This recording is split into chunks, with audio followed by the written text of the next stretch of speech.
Hello everyone, selamat datang di channel AG Invest, where everyone will learn to be a great investor. Oke, bagi kalian yang baru pertama kali nonton channel ini, bisa tolong di like atau subscribe dulu ya, supaya tidak ketinggalan dengan informasi terkini mengenai saham. Ayo kita langsung mulai. Di video kali ini, saya akan menganalisa saham yaitu Astra, MPMX, dan Pegas. Jadi, kalian masih bisa mendapatkan cuan lebih dari 30%. Mari kita lihat bagaimana caranya. Jadi, harga IHSG sudah hampir balik sebelum COVID. IHSG sekarang sudah di harga 5.783 dan sebelum COVID ada di kisaran 5.900. Apakah masih ada saham yang harganya masih terdiskon alias harga COVID? Mari kita lihat. Nah, ini chartnya IHSG ya. Sekarang ada di 5.783, sedangkan pas sebelum COVID ini ada di kisaran 6.000. Jadi mereka ini hampir menutup gap. IHSG sudah hampir kembali pulih ke harga sebelum COVID. Nah, hari ini kita akan analisa saham ASI, Astra International, MPMX, Mitra, Pinastika, Mustika, dan juga Pegas, perusahaan gas negara. Oke, kita langsung mulai dari ASI ya. Astra International semenjak COVID, penjualan mobil di kuartal kedua memang terjadi penurunan secara drastis. Tapi di kuartal 3 ada sedikit perbaikan dari segi revenue-nya. Ini adalah data yang saya ambil dari Stockbit. Kita langsung compare ya dari 3 tahun 2018 sampai 2020. Di kuartal pertama kita lihat 55.000 miliar, terus terjadi peningkatan di 2019, tetapi ada sedikit penurunan di 2020 ke 54.000 miliar. Nah, ini sedikit saja ya penurunannya, tapi di kuartal kedua, nah mereka dari di kisaran 56 tuh turun sampai ke 35. Ini drastis sekali penurunannya, hampir 40%. Nah, sekarang di kuartal ketiga penurunannya itu tidak drastis di kuartal kedua. Kita lihat dari 60 ke 20, ya sekitar 30%. Jadi ini artinya penjualan Astra sudah mulai sedikit membaik dari kuartal kedua. Jadi ingat, setiap tahun permintaan mobil itu selalu ada dan meningkat. Tetapi penjualan Astra menurun karena COVID dan kebijakan PSBB. Ini dikarenakan orang sudah mulai banyak yang diminta untuk work from home ya, bekerja di rumah. Yang biasanya orang-orang butuh membeli kendaraan untuk pergi ke tempat kantornya atau tempat kerjanya, sekarang dipaksa untuk kerja di rumah karena COVID ya, ini supaya keamanan bersama, sehingga kebutuhan ini untuk berbelanja kendaraan ini tertunda. Nah, kata kuncinya ini menunda ya, mereka ini menunda membeli kendaraan, bukan berarti mereka tidak membutuhkan lagi untuk berbelanja kendaraan. Jika masa pandemi sudah lewat, pembelanjaan mobil yang tertunda ini akan pasti terrealisasikan. Nah, kita sekarang lihat chartnya ASI dulu ya. Kalau kita lihat sekarang harganya Astra International ini ada di kisaran 5.550. Nah, harga ASI ini masih terdiskon karena resistance yang ada di harga 6.675. Ini kalau kita lihat ini adalah resistance-nya ASI. Sekarang yang masih harganya 5.000, yang sekarang harganya di 5.550 ini masih bisa dianggap terdiskon ya, masih murah. Jadi risk reward-nya ASI masih cukup menarik. Dan jangan lupa, ASI itu termasuk LQ45, mereka mempunyai fundamental dan performance yang baik. Jadi kita lihat pertumbuhan Astra. Kalau dikutip dari Investor ID, ini saya dapat beritanya dari Investor ID, linknya saya cantumkan di sini. Kami memperkirakan penjualan mobil akan kembali naik tahun depan dengan target pertumbuhan 30%. Jadi mereka memperkirakan ada peningkatan 30% ya penjualan di tahun depan. Lalu berbagai faktor tersebut mendorong BRI Dana Reksa Sekuritas tetap mempertahankan rekomendasi beli saham ASI dengan target harga 6.700. Nah, ini sesuai yang tadi saya bilang, resistance-nya si ASI ada di kisaran 6.600 dan 6.700. Berarti ini masih sangat baik untuk dikoleksi ya saham ASI ini. Berikutnya adalah MPMX, Mitra, Pinastika, Mustika. Yang bagi kalian yang belum tahu, MPMX ini adalah perusahaan distribusi motor Honda. Mereka mendistribusikan di Pulau Jawa ya, yang khususnya di Jatim. Ini saya cantumkan linknya supaya kalian bisa cek di MPM Honda Jatim dan juga di MPM Group. Ini website mereka supaya yang bagi kalian belum tahu apa itu Mitra Pinastika bisa melihat perusahaan apa sih sebenarnya. Nah, sekarang sama seperti ASI, MPMX juga terjadi penurunan revenue secara drastik dikarenakan oleh COVID. Jadi kebutuhan orang untuk berbelanja motor juga tertunda. Karena seperti yang tadi saya bilang, banyak orang mulai work from home dan kebutuhan untuk membeli kendaraan ini semuanya tertunda karena PSBB juga ya. Tapi kalau kita lihat dari segi revenue, kita lihat dari ketiga kuartal 1, 2, 3, dan kita bandingin dari tahun 2018 sampai tahun 2020, di kuartal pertama seperti biasa, COVID ini masih belum masuk ke Indonesia ya saat itu. Nah, revenue mereka ini stabil ya di kuartal pertama dari 2018 sampai 2020. Nah, tetapi di kuartal kedua, dari yang 3.500 miliar ini, ada peningkatan sedikit di 2019, akan tetapi langsung amblas sisa 1.738 miliar. Ini penurunan yang sangat drastis. Ya, ini berarti kebutuhan motor saat COVID ini sangat kecil dan sehingga terjadilah penurunan revenue atau penjualan Mitra Pinastika.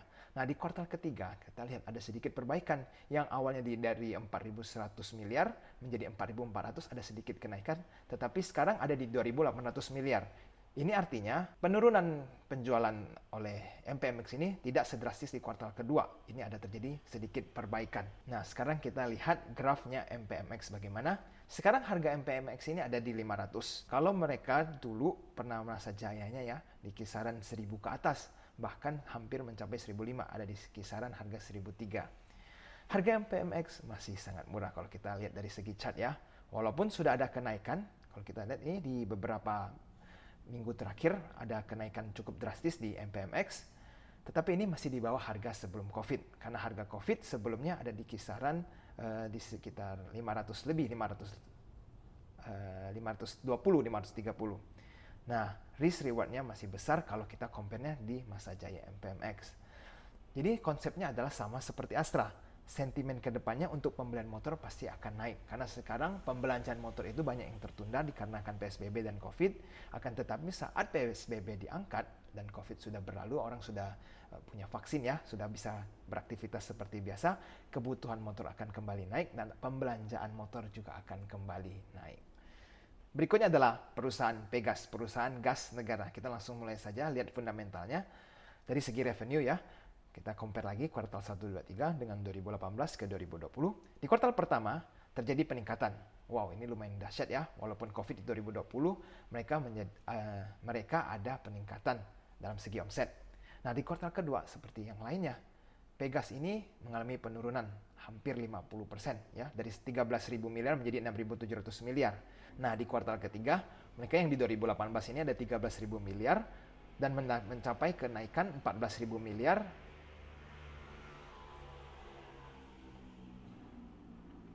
Nah, di kuartal ketiga, mereka ini mulai dari 13.000 miliar omsetnya, lalu sedikit kenaikan ke 14.000 dan terjadi penurunan ke 11.000. Ini kita lihat yang awalnya di kuartal 2 ini turun hampir 50%, tetapi di kuartal ketiga mereka sudah mendekati ya, sekarang cuma selisih 15-an sampai 20%. Ada terjadi peningkatan dalam segi omsetnya Pegas. Nah, seperti yang tadi saya bilang, Q1-nya terus meningkat dan di kuartal kedua turun sekitar 50%, tetapi di kuartal ketiga mereka menutup gap penjualan mereka yang tertinggal. Kalau diperhatikan, penjualan Pegas mulai membaik dan hampir kembali membukukan revenue yang sama. Sekarang kita lihat chartnya Pegas. Sekarang Pegas masih murah. Kenapa masih murah? Karena harganya masih di 1.490.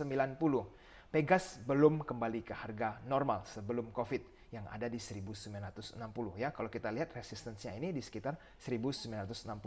Jadi masih ada potensi untuk cuan sekitar 31%. Jika Pegas kembali ke harga normal sebelum COVID. Dan kalau Pegas ke peak-nya, yaitu sekitar 3.000, nah ini cuannya masih bisa lebih dari 50% ya guys. Luar biasa sekali. Jadi Pegas ini masih aman. Kalian pasti bertanya, apakah Pegas bisa kembali ke harga sebelum COVID? Kita lanjut lihat ke berikutnya. Saya akan membandingkan dengan saham yang emitennya berhubungan dengan gas. Yaitu saya menggunakan perusahaan Elsa. Ini adalah perusahaan migas ya, minyak dan gas. Kalau kita lihat grafnya Elsa, mereka itu setelah COVID turun lumayan drastis di kisaran harganya ini udah di bawah 200 ya, sekitar 100-an lebih, 120, 130. Tetapi seiring waktunya berjalan, perusahaan Elsa terus meningkat dan sekarang bahkan Elsa sudah kembali ke harga pas mereka COVID. Dan perusahaan ini bergerak di bidang minyak dan gas. Dan perusahaan El Nusa ini bergerak di dalam bidang migas, minyak gas ya. Jadi untuk Pegas sebenarnya masih bisa menutup gap-nya. Tetapi bagi kalian yang masih belum percaya kalau Pegas akan kembali ke masa sebelum COVID, kita lanjut lihat berita seputar Pegas. Ini saya kutip dari Investasi Kontan. Ini linknya saya taruh di sini. Jadi kita langsung saja lihat Per September 2020, realisasi aktual pembangunan jaringan gas, kita sebut Jargas ya, PT Pegas ini dengan dana APBN 2020 di 23 kabupaten kota telah mencapai 73%, 73,8, dan realisasi ini melebihi rencana progres pembangunan awal yakni sebesar 67%. Jadi mereka ini yang ditargetkannya awalnya 67%, sekarang sudah mencapai 73%. Jadi mereka ini luar biasa sekali performanya. Dan Direktur Infrastruktur dan Teknologi Perusahaan Pegas, ini Pak Redi, mengatakan realisasi pembangunan Jargas saat ini telah mencapai sekitar 94.000 sambungan rumah. Ada 94.400 rumah yang sudah dijamah oleh Pegas.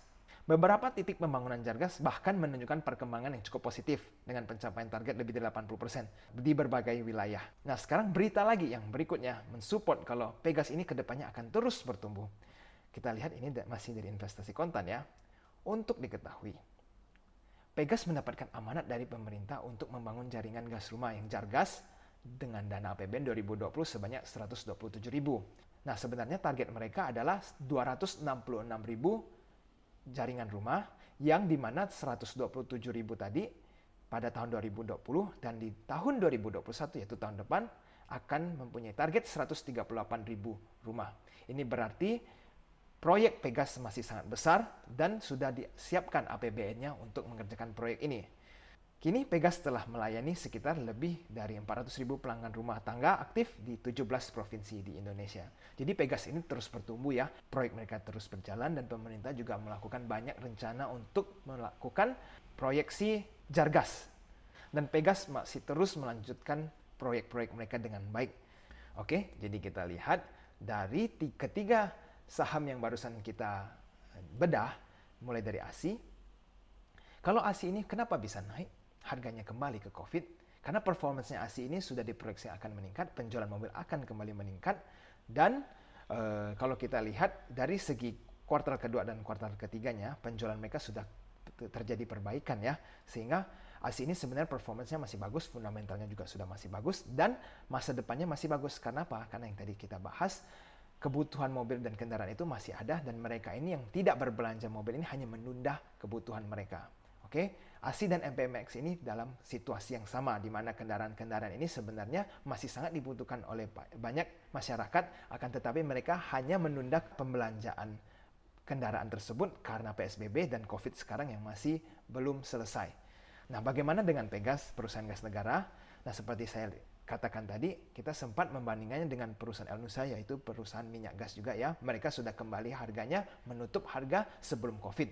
Nah, tetapi Pegas masih terdiskon nih harganya. Dan untuk Pegas, seperti yang kita lihat tadi, dari segi fundamentalnya, penjualan mereka juga sudah membaik. Yang awalnya di kuartal kedua mereka turun sampai 50% penjualan mereka, tetapi di kuartal ketiga mereka sudah terjadi perbaikan yang cukup signifikan. Dan juga seperti yang tadi kita lihat dari berita-berita, bahwa pemerintah juga sudah fokuskan begitu banyak proyek untuk Pegas ini supaya mencakupi banyak rumah tangga. Dan sekarang sudah 400.000 rumah tangga yang di-cover oleh Pegas dan akan terus berlanjut seperti yang tadi saya katakan. Oke, sampai di sini dulu ya. Terima kasih sudah menonton video ini. Ingat, video ini hanya sifatnya itu menganalisa saham. Kalau ingin melakukan investasi, mesti kalian lakukan lebih banyak research kembali. Sekian dulu sampai di sini, dan jangan lupa untuk like, subscribe, dan komen di bawah bagi yang ingin bertanya seputar investasi saham. Let's become a great investor. Happy investing!